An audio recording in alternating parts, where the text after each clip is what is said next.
1400 nouveaux cas de contamination ont été détectés hier. Le nombre d'admissions à l'hôpital repart aussi à la hausse, tout comme le nombre de foyers épidémiques. 28 nouveaux clusters ont été identifiés. Et comme celui de Matougues dans la Marne, un rassemblement festif et non autorisé a rassemblé dans la nuit de samedi à dimanche dernier plusieurs centaines de personnes dans un champ de la commune. Les précisions de Marion Gauthier. On a laissé faire, on a juste arrêté le flot de voitures qui continuait d'arriver.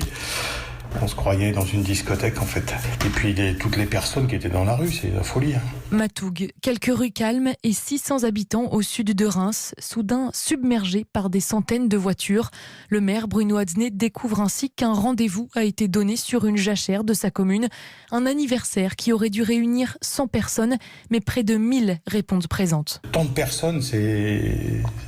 Enfin, moi, j'avais jamais vu ça à ce point-là. Et ce qui est le plus grave, c'est au niveau du Covid, parce que toute cette population n'avait pas de masque, pas de gants, il n'y avait pas de distanciation sociale, comme si de rien n'était, quoi.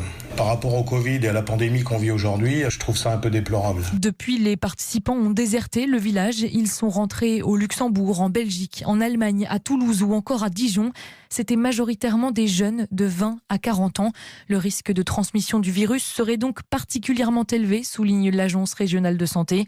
Une enquête est en cours pour éclaircir les conditions d'organisation de ce festival, qui ne dit pas son nom, avec entrée payante et plusieurs artistes venus assurer le spectacle. Marion Gauthier.